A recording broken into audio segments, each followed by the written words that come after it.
किसान साथियों राम राम। आशा और उम्मीद करता हूं कि आप सब ठीक ठाक होंगे। साथियों, आज का वीडियो एक महत्वपूर्ण वीडियो है, क्योंकि सरसों की फसल के अंदर मैंने पहले भी वीडियो बनाए थे और आपको बताया था कि आप इस समय ये काम करें। साथियों, ये वीडियो मैं दो मकसद से बनाने जा रहा हूँ। पहला तो वीडियो में बनाने का मकसद ये है कि सरसों के अंदर जो मौसम चल रहा है, इस मौसम की मार जो पड़ने वाली है, उस मार को रोकने के लिए हमें क्या करना चाहिए। सबसे महत्वपूर्ण बात तो ये है। दूसरी बात है कि कुछ किसान भाई जो गिरिराज सरसों की खेती कर रहे हैं, मैंने भी काफ़ी किसानों को गिरिराज का बीज दिया था और वो गिरिराज सरसों उन्होंने बो रखी है। उन किसान भाइयों को मैं बताना चाहता हूं कि जितने भी गिरिराज के पौधे ये देख ले, कोई ज़्यादा हाइट नहीं है। आप ये मान के चलो कि ये 3.5 फुट की हाइट हुई होगी, और ये इस पौधे में फुटा और कलियां देख लीजिए। साथियों, गिरिराज सरसों का पत्ता नॉर्मल RS-30 की तरह है, अच्छा प्रोडक्शन देती है और किसी प्रकार का यदि रोग इसमें आता है तो उसके प्रति ये सहनशील है। आप एक काम ये अवश्य कर ले, यदि आप किसी किसान भाई के इधर उधर यदि गिरिराज सरसों की बुआई की हुई है तो आप कृपया करके उसकी गांदल तोड़ लें। इसकी गांदल जो है ना, वो भी और सरसों से खारी है। ये मैंने सब्जी बनाकर ये पूरा ट्रायल इसका किया है। इसलिए गिरिराज सरसों मौके के ऊपर सही चल रही है और किसी प्रकार की रोग बीमारी इसमें नहीं है। परंतु बहुत सी सरसों के पत्ते बड़े हैं, उनकी हाइट भी बहुत ज़्यादा होती जा रही है, फलियां अब तक नहीं चकी है, जिस तरह से 725 है। साथियों, मैं आपको बता देना चाहता हूं कि आप अपने खेत में लगातार इन पत्तों का निरीक्षण करते रहिए। इन पत्तों का दोनों तरफ से निरीक्षण करते रहिए।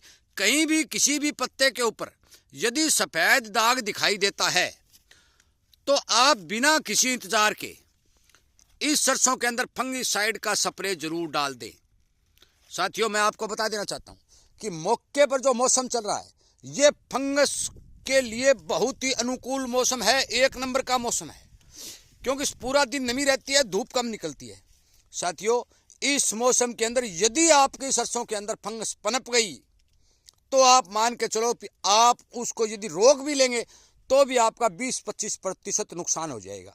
और ये पनपने का कारण क्या है, ये देखिए, मैं आपको दिखाना चाहता हूं कि जो ये दिखा, मैं इसी तरह खेतों में जाकर प्रॉपर किसान को समझाने की भरपूर कोशिश करता हूं, यदि किसान समझना चाहे तो। और इसीलिए मैं ये कहता हूं कि आप इस चैनल के साथ जुड़े, सब्सक्राइब करें और सामने वाली घंटी का बटन दबाएं, ताकि आपको इन बातों का पता चल सके कि बीमारी कहाँ से चलती है और बीमारी जो चलती है ना, उसकी रोकथाम के लिए फिर हम क्या कर सकते हैं। समय से पहले यदि आपको पता होगा तो आप फौरन उसका इलाज कर लेंगे, आपका खेत सुरक्षित रहेगा। क्योंकि अब मेरे पास काफ़ी किसानों के फ़ोन आ रहे हैं, ताऊ जी इसबगोल की जड़ काली हो रही है, सरसों की जड़ काली हो रही है, चनों की जड़ काली हो रही है, सरसों के पत्ते खराब हो रहे। भाई, समय पर तो आपने इलाज नहीं किया। अब मान के चलो आप 10 रुपये का इलाज था, आप 1000 लगाओगे तो भी वो रिजल्ट नहीं मिलेगा, क्योंकि नुकसान तो हो चुका है उसमें। इसलिए समय पर इसीलिए कहता हूं मैं कि जो किसान मेरे इस चैनल के साथ, अपने किसानी चैनल के साथ जुड़ा हुआ है, उसे समय से पहले वीडियो मिलते हैं और वो सावधान सचेत होता है, और उस समय जब भी वो खेत में जाता है तो इन बातों को याद करके वो अपनी फसल की देखरेख कर लेता है और समय पर इलाज कर लेता है, तो उसका नुकसान नहीं होता। और जिस किसान भाई के को ये पता नहीं होता तो बेचारा वो देखता है फसल तो सुंदर खड़ी है, पर बीमारी पनपती वो अपना घर बना लेती है। और इसीलिए मैं शेयर करने की कह रहा हूं कि आप हर किसान को ये बात समझाने की कोशिश करें कि आप जब भी आपके खेत में जाएं, आपके खेत के बीचों बीच निकलें, तब इन बातों का विशेष तौर पर ध्यान रखें, क्योंकि ये बीमारी फैलाने की घर है। वो मैं आपको समझाना चाहता हूँ। ये देखिए, ये पत्ता नीचे वाला, ये रहा, ये जो पत्ता है ये पुराना पत्ता हो गया, ये रहा पुराना पत्ता। इसके ऊपर लगातार क्या होगा कि पानी पड़ेगा, और पानी पड़ेगा, ये थोड़ा शिड़ा सा महसूस होगा।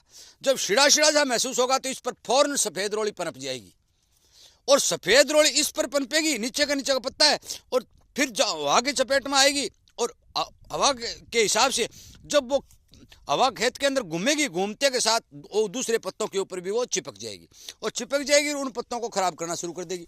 और जब ये पत्ते इस पत्ते पर चिपक गई, इस पत्ते पर चिपकने के बाद ये क्या करेगी कि यहां से हवा के माध्यम से चलेगी, इस तने के साथ जाएगी, तो 2-3 आंगल में से इस तने को यहां से गला देगी, सफेद कर देगी। तो नीचे का तना हरा रह जाएगा और ऊपर का तना हरा रह जाएगा। इसको बोलते हैं तना गलन रोग। ये तना गलन रोग है। साथियों, मैं यही बात समझाने की कोशिश कर रहा हूं कि जो किसान इस तरह से अपने खेत के अंदर बीमारियों को पकड़ लेगा, मान के चलो कि उस किसान का नुकसान बहुत कम होगा। ये मेरा पक्का दावा है। बात रही इस बीमारी को कंट्रोल करने की, साथियों कंट्रोल करने के लिए आपको ज़्यादा पैसे लगाने की कोई जरूरत नहीं। आप केवल और केवल 50% कार्बाडिजम जो आता है वो लें, जो मैनकोजेब उसमें नहीं होना चाहिए, अकेला कार्बाडिजम लें, और उसके अंदर 80% वाली पाउडर फॉर्म की जो सल्फर आती है वो सल्फर लें। 250 ग्राम कार्बाडिजम और 250 ग्राम पाउडर फॉर्म वाली 80% वाली सल्फर, 500 ग्राम हुआ। 500 ग्राम को आप 1 एकड़ में स्प्रे कर दीजिए। सल्फर क्या काम करेगी कि सल्फर पौधे को सल्फर भी देगी और वो एक कंटैक्ट फंगिसाइड है, यदि थोड़ा बहुत कहीं पर फंगस पनप रहा है तो उसको मार देगी। कार्बाडिजम क्या काम करेगा, पत्तों के जरिए जड़ तक जाएगा और पूरे तने में फैलेगा, तो यदि कोई फंगस 15 दिन तक उसके ऊपर अटैक करने की कोशिश करेगी तो उसको वो कंट्रोल कर देगा। साथियों मेरी बात पर ध्यान दें, 15 दिन के लिए आप इस स्प्रे के द्वारा अपनी सरसों को सुरक्षित रख सकते हैं। 15 दिन के बाद भी यदि इसी तरह का मौसम बना हुआ दिखाई दे तो आप दूसरी स्प्रे जरूर निकालें।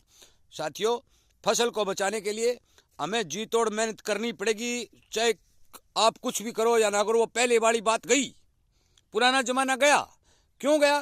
कि जमीनों की उपजाऊ शक्ति लगातार घटती जा रही है और जो जमीन में पौधे उगते हैं मानो उन पौधों के अंदर रोग प्रतिरोधक क्षमता कम होती है, क्योंकि जमीन कमजोर है। तो फिर पौधा बेचारा क्या करेगा? वो जोर जरूर मारता है चलने के लिए, जीवन जीने के लिए, परंतु जमीन से प्रॉपर खुराक नहीं मिलने के कारण वो कमजोर हो जाता है, और कमजोर हो गया तो मान के चलो उसको बीमारियों ने घेर लिया। इसलिए कृपया करके साथियों मेरी बात पर ध्यान दें, अपनी सरसों की फसल को फंगस से बचाएं, क्योंकि पिछली साल सारे के सारे खेत 90% खेत सफेद रोड़ी के कारण सारे के सारे नीचे से सड़ गए थे और 10 और 8 और 10 और 12 मन सरसों प्रति एकड़ की निकली थी। इसलिए साथियों यदि आप इस मुहिम में शामिल होते हैं और अपनी सफेद रोड़ी से जो ये नुकसान होता है इस नुकसान से बच जाते हैं तो आपकी सरसों कभी कमजोर नहीं होगी। और आप ये मान के चलो कि यदि आप 2 स्प्रे निकाल देंगे तो आपको 4 गुना ज्यादा फायदा होगा, क्योंकि पौधा सुरक्षित होगा तो उसके फलियां भी सुरक्षित होगी और वो अपना ग्रो भी ठीक करेगा। साथियों मैं आपसे विनय निवेदन करता हूं कि इस वीडियो को हर किसान तक पहुंचाएं, उसे समझाएं कि ये वीडियो है, ये एक किसान के द्वारा बनाया गया है, कोई डॉक्टर का नहीं है। डॉक्टर इस तरह से खेतों में जा जाकर पत्ते पकड़ के देखते भी नहीं, वो तो कंप्यूटर पर क्लिक करते हैं और बता देते हैं। इसलिए कृपया करके ज़्यादा से ज़्यादा शेयर करके किसानों को जागरूक करने की कोशिश करें, किसानों को सावधान और सचेत करने की कोशिश करें। और यदि आपको भी इसी तरह जानकारी मिलती रहे, समय से पहले मिलती रहे, तो आप इस चैनल के साथ जुड़ जाइए, सब्सक्राइब करके घंटी का बटन दबाइए ताकि आपको समय पर वीडियो मिल सके। साथियों वीडियो सुनने के लिए, वीडियो शेयर करने के लिए, किसानी चैनल को सहयोग देने के लिए, इन सभी बातों के लिए मैं आपका धन्यवाद करते हुए इस वीडियो को विराम देता हूं। जय हिंद।